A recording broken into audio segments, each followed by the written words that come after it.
Crab is weighing good, so it's church news time. A little bit early because I finished a project early, so I checked and there's sort of something. Normally I wouldn't do it for this, but I can come up with anything because every single thing the church does is a crime. And so let me give you an example.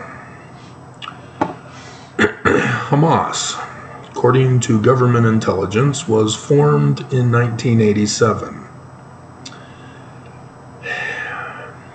They're in Palestine. They are Muslims. They come from the Muslim Brotherhood. And so, you should be asking yourself during this war that Hamas caused, are the Palestinians of Gaza innocent? Are they at war with Hamas? Has Hamas been at war with the Gaza Palestinians since 1987?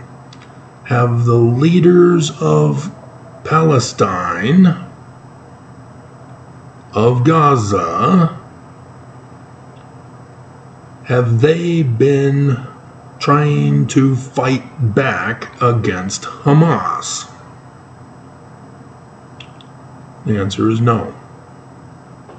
Hamas gets their recruits from the Gaza residents of Palestine. They live among them. They have tunnel systems among them.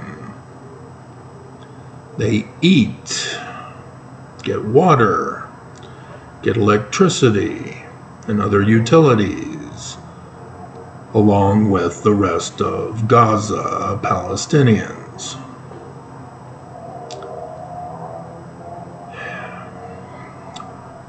The Palestinian Gazans are not innocent. They have worked with Hamas.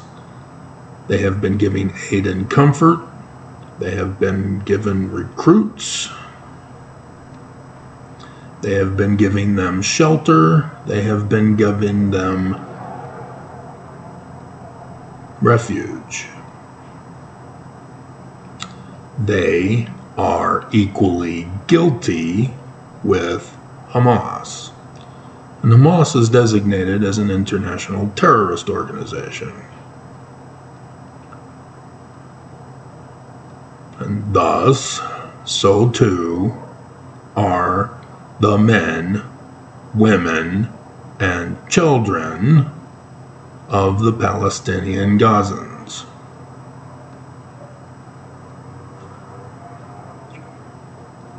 And so it is sickening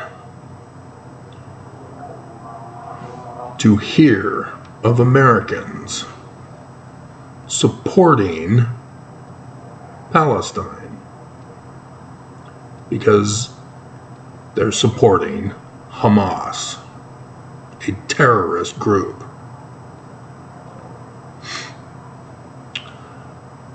The Church of Jesus Christ of Latter-day Saints claims we're Christian with Jesus as our Christ.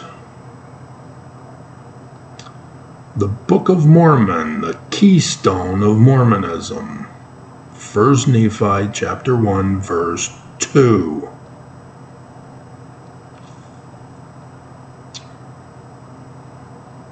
Every Mormon knows it. Every Mormon gets silenced and they go into hiding. Hope I go away so that they can re-emerge and claim that they're Christian with Jesus.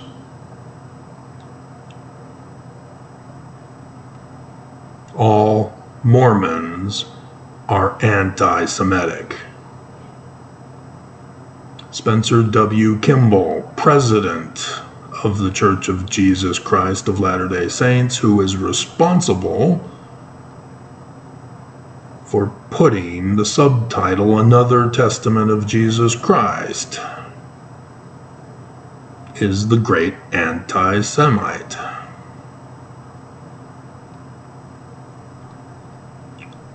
And this all goes back to Brigham Young, who was a missionary, who was supposed to tell people the truth about the Book of Mormon.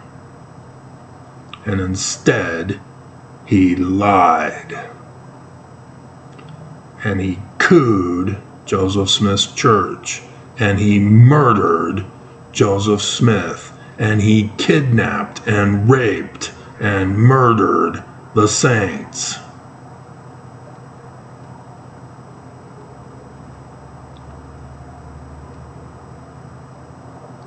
All Mormons make an blood oath covenant in the temples to sacrifice their lives for the church's crimes, to cover them up and hide them from the world and protect them from prosecution.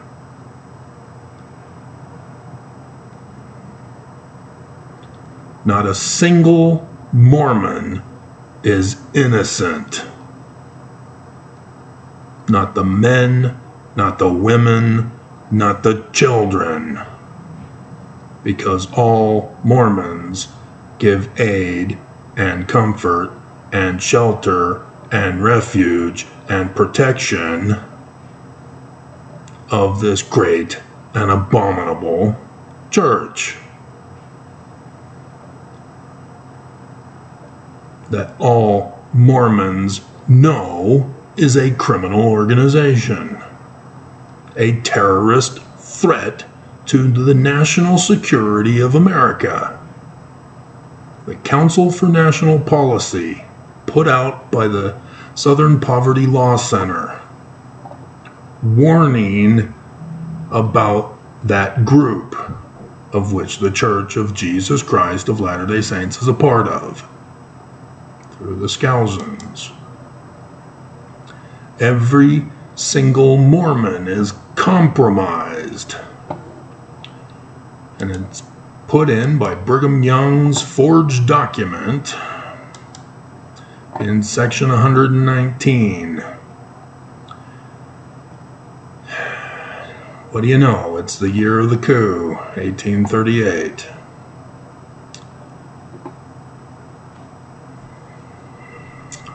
Verily, thus saith the Lord, I require all their surplus property to be put into the hands of the bishop of my church in Zion, for the building of mine house, the temple, for the laying of the foundation of Zion, to overthrow the government, and for the priesthood, priestcraft,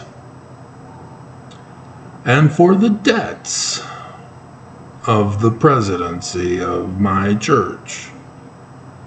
So not only are the first presidency getting paid, that if they go over budget, the church has to pay the debt. And then this is just the beginning of the tithing of the Mormons. So after that, Mormons who have thus been tithed shall now pay an additional 1/10 of all their interest annually.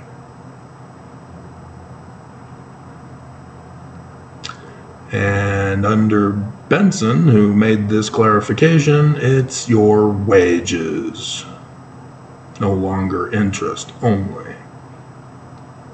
So those of you who do not own your own corporation or run your own business, and you're working for someone else, and you struggle to survive, having to budget, determine whether you're going to starve yourself, go without diapers, go without drugs that medical doctors provide for any health issues, or for paying rent, paying electric bills. Did I say food? You still have to pay the church first. This is a criminal organization by definition. The SEC exposed the church as a criminal organization. They're still doing the same crime with all the other sources of income. The SEC did not get a tip for those. They did not investigate those. They only got a tip for Ensign Peak Advisors because of the whistleblower. So they only investigated Ensign Peak Advisors. And they found, yes, this is criminal. We're going to have to fine you our required $5 million.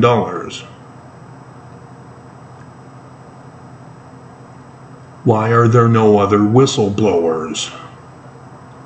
Why are Mormons not reporting the Church of Jesus Christ for tithing crimes, extorting Mormons, threatening your dead ancestors if you don't pay them, threatening your family if you don't pay them? Oh, they claim Jesus is going to punish you?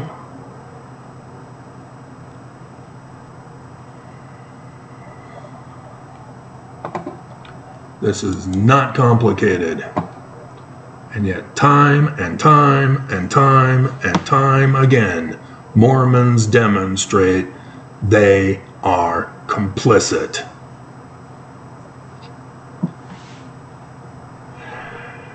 And maybe they don't believe that there is such a Christ, and therefore they just don't care if they're following Lucifer's plan of happiness and call him Jesus because they know it's not real. I don't know. You'd have to ask them. I still get other people who claim, I've lived among Mormons for decades. I have never seen them act like this. So you're pro-Mormon? You support their terrorist, seditious conspiracies, their financial crimes, their criminal behavior, etc., etc., and you call it good? So, the church news thing that we're talking about, the Orem, Utah temple will bless.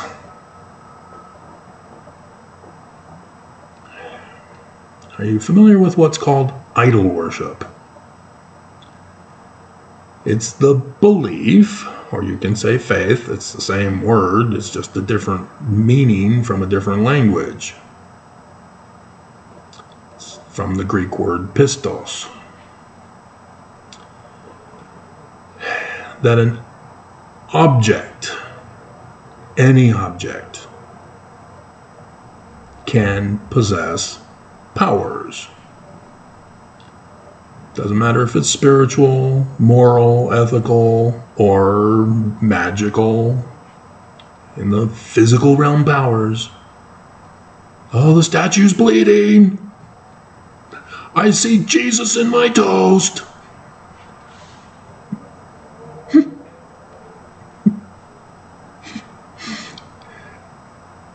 Any object that somehow has power beyond the laws of nature, because obviously gravity, oh, it fell to the earth. How did it do that? It's magic.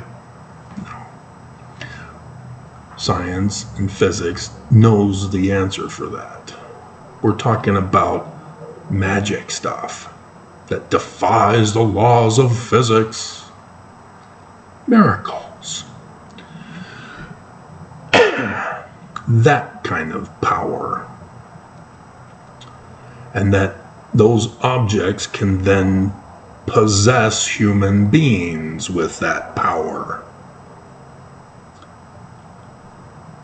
Whether it be a good, bad, positive, negative, any of those false dichotomies. That is idol worship. And it's a false belief system, obviously, because it's not in the realm of reality of the five senses. And so what are they talking about? A temple blessing people? No. Building doesn't bless people. Oh, but Travis, after the temple was built, the value of my property rose, skyrocketed. The bank says they'll give me a higher line of credit.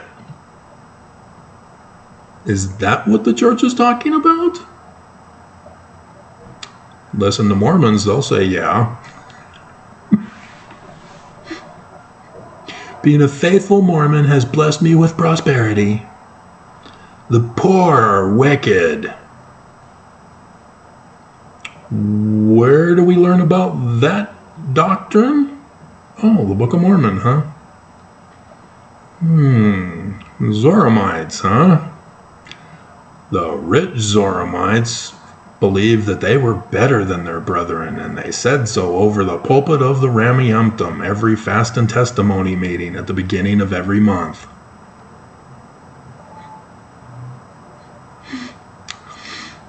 And those poor people who built the synagogue, who are now unemployed and can't pay for the goods of the rich people, well, they're a burden on society now. We might as well kick them out. They are unworthy. And they're criminals, too. Might as well lock them up in the Salt Lake County jail after the failed Operation Rio Grande.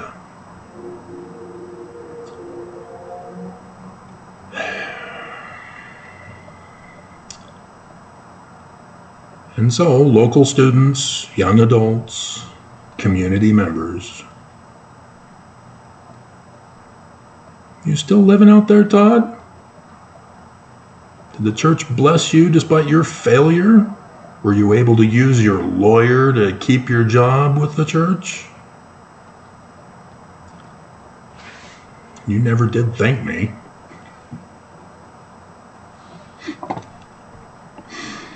You'd have to be watching my videos all the way back earlier this year, around my birthday, bastard. Mother dies, so he has nobody to seek counsel from.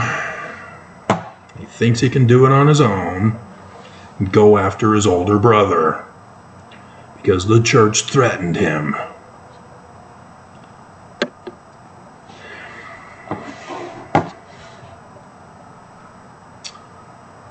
This is the evil of the Church of Jesus Christ of Latter-day Saints.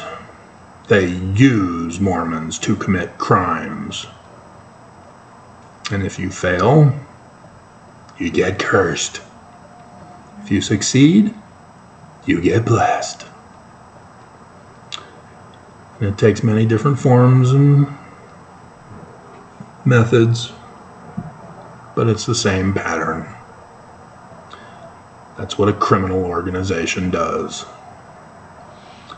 So there's no reason why Mormons have to wear suits to church, have to wear suits at conference. They're expensive. They're poor Mormons, despite the filthy richness of the church. It's blatantly obvious to anybody who sees it. And that's why there are 10 million plus Mormons who said, I want nothing to do with this church, and have left. The remaining Mormons are mostly concentrated in this valley. And they think that they are blessed, that no one dares to molest or make afraid. And that Islam is not putting up their centers at key locations for an attack, because this is a perfect place to corral people for a burning, as they can cut off the exits and keep out the aid and first responders and cut off access to the hospitals prevent the police and other first responders from being able to access places, and utilities are easily accessed because of the placement of their centers. He never did bother to check compared to other states in this United States. Islam is going to replace Mormons. They've set it all up. They like the idea of the top of the mountain. That's where their prophet, Muhammad, got the Quran. Hey, wasn't that what Moses did? What's Muhammad doing that? Anti-Semitic.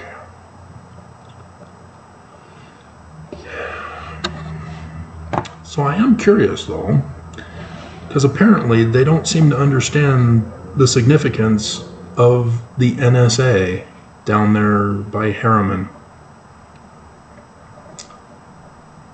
Are they not interested in that? Do they not understand what that is? That's the one place that doesn't have a nearby Islamic center. Very curious. Very curious indeed. Maybe well, no, they could have a place in Harriman. I don't get it. They're leaving that alone. There is a weakness in their plot. But nobody's listening anymore. So, got that one taken care of. So, I have one mighty and strong first presidency statement by Joseph Fielding Smith Sr. I've got an related, the demonizing and weaponizing of Mormon women. And then who's defending the Mormon Christ? Because when we look at Joseph Smith, the only one who went to his defense was John Solomon Fulmer. Nobody else.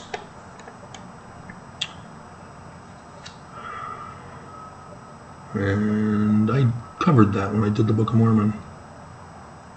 Okay. We're getting to him. But this is Church News.